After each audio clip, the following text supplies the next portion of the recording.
Hey everybody, and welcome to another episode on Blacklist Universe. Today we're doing something a little bit different. I'm just taking a couple of concepts or a couple of characters and mashing them together. So today we're venomizing Warhammer 40K. Let's get to it. Before we jump into that, allow me 30 seconds to introduce myself. My name is Mike S. Miller, 32-year professional comic book creator, video game concept artist, writer, blah blah blah. I'm the creator of multiple intellectual properties including Imaginaries, Deal with the Devil, Six Gun Samurai, and Lone Star. Available to pre-order at lonestarcomic.com, link in the description below. Our vision here at Blacklist Universe is ultimately to create a multimedia venture to bring quality and ethics back to storytelling. We're tired of the DEI woke agenda ruining every book, comic, game, movie, and TV show, and we're bound and determined to do something about it. If that sounds good to you, then join us by subscribing and maybe even supporting us as a channel member. No one can fight the culture war alone. We're here to fight and to make a difference, and we hope you are too. And one more thing, I do a weekly live stream at 7 o'clock Pacific Standard Time called Drawn and Quartered, where me and a group of my other professional artist friends get together and draw and chat and have a good time, and we would love for you to join us. Now back to the video. I have to start off right away with the pose and make it something venomous, I guess. Large, imposing, threatening kind of a pose, but at the same time I have to throw on that enormous sack of armor that the Warhammer, is it the Custodies? No, not the... Yeah, the enormous armor that the Warhammer Space Marines wear. And I'll be honest with you, I'm not 100% familiar with the Warhammer lore. I know that it's, I don't know, basically Dune fan fiction. And, you know, for those of you who are huge Warhammer guys, I hear there's a lot of really good stuff, good lore, good stories and all that, whatnot. But I haven't delved into it yet too much myself. And I'm actually wanting to. But as I did start diving into it and learning some stuff, I'm like, wow, this all just sounds a whole lot like Dune fan fiction. So if I'm wrong about that, let me know. But I mentioned this on Twitter and people are like, yeah, it's basically Dune fan fiction. Which, hey, you know what? You can say that about Star Wars. You can say that about a lot of stuff. Dune, Herbert Walker left an indelible mark on science fiction in the modern era. So I'm not saying that as if that's necessarily a bad thing. Although I have heard that Games Workshop is horribly litigious with their Warhammer property, which I find ironic considering they just pretty much lifted so much of their lore from Dune. I don't know. Herbert Estate want to take a look into that and see if there's some money they can get from Games Workshop for basically doing a fan fiction universe based on their intellectual property? Huh. There's a thought. Yeah, this was an interesting mashup because, you know, Venom doesn't have armor. And so I'm trying to make the armor itself venomized, you know, rather than just having like a character under the armor that is Venom. I'm opening up the jaw line, but I also, when you'll see it here in a second, I'm trying to maintain as much of the initial armor as I can while also contorting it and converting it into a Venom monster so that it makes sense and it looks good. And so the gorget surrounding the helmet, I turned that into a secondary mouth just purely for stylistic reasons, because I thought, well, that's something that could look pretty darn cool, because there's not much else you can do with Venom. It's like, it's the mouth, and then it's the shape. It's not even like Carnage where he's got gooey black tendrils going everywhere. It's just like, or you're in a black costume, you know, it's like the Spidey suit from the Secret Wars, right? That was the initial concept by Mike Zack, written by, I think, Jim Shooter. I think Bob Layton had something to do with it. I'm not sure. But anyways, it was just a basic black suit that went over the character.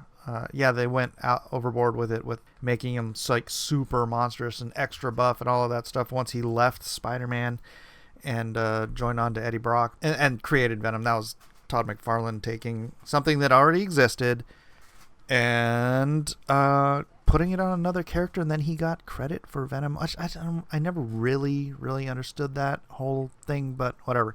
He gave him this long, you know, disgusting tongue And then that's basically it. You've got the big bulk black costume and the big disgusting tongue and the huge nasty teeth. Huge pointy nasty teeth. He's like the Kair Banog of the Marvel Universe. But I wanted to do something a little bit extra, so that's why I put the teeth around the gorget. The gorget is the armor that goes around your neck if you're a knight. So that's if it's not that in this, I don't know what else to call it. This is armor. So this is where the gorget would go. If it's named something else, let me know in the comment section, because that's all I got. And then the rest of it, yeah, I was just trying to basically maintain the standard Space Marine armor, and I hope I did it well enough. I haven't drawn this Space Marine stuff much. I did do a cover for John Della Rose's Emerald Array, which is about Space Marines, but it's not technically, because, I mean, it's Space Marines. Games Workshop doesn't own Space Marines, but I did a cover for his Space Marine book called The Emerald Array. It's reminiscent of the Warhammer Space Marines, let's just say that. But like I said, it's like, so yeah, if Games Workshop wants to go after John for doing Space Marines, it's kind of ridiculous, because there have been Space Marines, what is it? Anyways, so you had Space Marines, like I just looked up some movies. You had Ultramarines, you had Space Marines. These are movies. Aliens, you had Space Marines and Aliens, and Doom, and Ender's Game, and Battle Los Angeles, Space Mutiny. And there's that one, I'm drawing a total blank on it, but it was the one that Aliens was kind of based on. Oh yeah, Starship Troopers. Yeah, so Space Marines, nothing new, nothing unique. Probably as long as there have been sci-fi movies, there's been some sort of Space Marines. I mean, technically, aren't Stormtroopers Space Marines? Or something like that. Anyway, it doesn't matter. I know you guys are used to me doing all these like redesigns and stuff, and if you've got any ideas for other redesigns you want me to do, or even just other like mashups like this, if you guys like the mashup stuff, this is fun to do. I do enjoy concept mashups and stuff like this, and I can do it on the live stream, the Drawn and Quartered live stream we do every Wednesday. If you have not watched that, please do come on by on Wednesday night, 7 o'clock Pacific Standard Time, and join us. And make sure you hit that subscription button to get the notifications for those, because I know you'll forget. It's Wednesday night. Oh, I missed it. No. But yeah, please do hit that subscription button. And like and share also, if you want. I'll be honest, doing like armor and mechanics and stuff, it's not my favorite thing to do.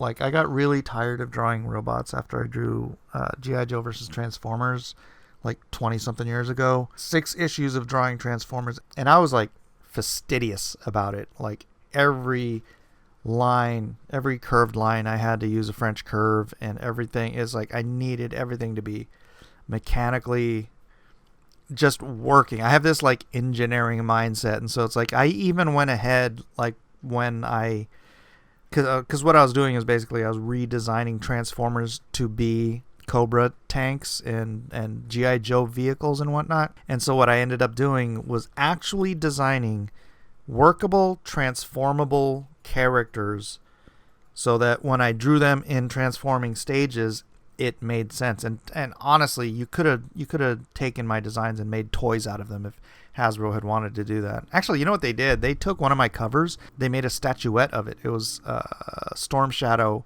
in front of Optimus Prime's decapitated head. It was one of the covers, and they never gave me one of these statues. It's like, bro, you gotta freaking make a statue based on my design and then never give me one. And it was like so frustrating, because I think that might have been the only thing I've ever had made into a statue. One of these days, you know what, I'm going to take some of my own properties, like Blacklist Universe, and make my own statues. Like, for you guys who are familiar, Eric July is making statues of his ISOM characters right now, and they look really cool. And I'd love to have that of my own stuff. I do love statues, although I don't buy very many of them.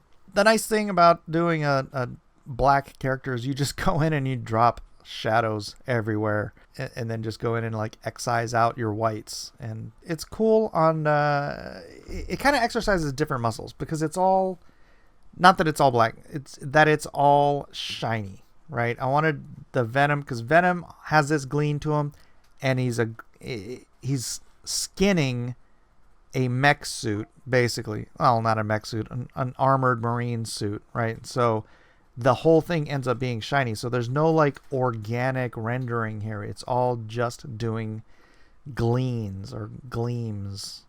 Yeah, gleams, I guess it is. Which is fun because I like doing that when I'm doing like armor or whatnot. That at least is the fun part of doing the mechanical, the robots and whatnot, because it does exercise, like I said, different muscles artistically. And I do something different on this than I do on all of my redesigns, is I do a secondary color light source, which I didn't do a core shadow, but what I did, and you'll see it when I get to it. It's not too far in the future here. The coloring segment on this is going to be really short, so I'm going to discuss it right now while you're watching this. I take bright secondary light sources and I carve out what's called fill lighting, or well, not fill lighting. It's bounce lighting. It's from, so you have your core light source, which is obviously coming from above and from the front, right? Backlighting, that's what it's called. God, I'm so stupid. So you throw in some backlighting and it just gives shape to like something that would otherwise be in shadow, right? Like, so it pops the character out from, like, you'll see it. I hate to talk about this, but it just runs by so quickly. I'm doing like just highlights here all the way around so that when I do throw in the colors, you know, it has, how do I phrase it? Something to stick to. So like I said, it's all black, right? Then here's my big shadow. I give it an environment because this is more of a finished illustration than it is one of the standard illustrations that I was doing for the redesigns. This was done on drawn and quartered, and I kind of wanted to give it that ambiance of the, you know, it's Venom coming out of the shadows. And then here I go in with, like I was talking about, the colors. Oh, actually, I did a few final touch-ups on the rendering in the blacks here. And then after that, I go in and I drop a base color, which is going to be a blue. Kind of fixed up and tweaked a few things, because I have, on drawn and quartered, you have a 2-hour time limit and it's a black and white illustration. So that's kind of the rules for drawn and quartered. And if you're an artist and you want to come on and draw in the draw along, please, you just have to join the Discord, and then you drop, oh yeah, everyone join the Discord, by the way, link is in the description. Become a part of this community. It's a lot of fun. The time limit keeps me from doing like a fully rendered, fully colored character usually, because I only have 2 hours, so I have to really bang something out. And so the silhouette here looks cool, I think, very much. But like I said, I just dropped in a very dark layer of blue, and then I dropped in that dark tonal layer, and then it's hard to see here because, well, first of all, I didn't record this separately, so I just had to upload this from my iPad, this section. So sorry, there's no details going in here. It's going to be a little harder to see, but you can see then I went in, I selected out the white areas. This took a little bit of time because there was a lot of detail in those teeth. And then I went in and I gave there's not a lot of color on Venom. He's black, he's white, he's got, you know, a tongue, and oh gosh, I think he's supposed to have green drool. I think I didn't do the green drool, but I did the green eyes. Wait, does Venom have green eyes? Oh man, I think I might have been thinking Spawn. Does Venom have green eyes? I have to look this up. Oh, Venom doesn't have eyes at all. What was I thinking? Okay, I screwed up. Venom shouldn't have eyes. I gave him Spawn eyes. But here I go with that secondary color that I was talking about. With the backlighting, I dropped that teal in there. And then I was going to do a little bit of the another color, but I thought just the teal was enough. And then I bring the teal in the smoke in the background to sort of bring it all together, so you can see that like whatever's lighting him up from one side is also lighting the environment around him. And so, I mean, that's basically it, guys. That's my Warhammer 40K Space Marine Venomized. If the Space Marines are out there in space and they run into Venom's planet of symbiotes, then this might be what happened. Actually, that's not a bad idea for a story. The Venom, you could do a total crossover where Space Marines land. Marvel's going to get in a deal with Games Workshop and figure this out, but you could totally do this story. I can't totally do this story, but somebody out there could. Anyways, I hope you enjoyed it. Again, please join us on Wednesday night for Drawn and Quartered.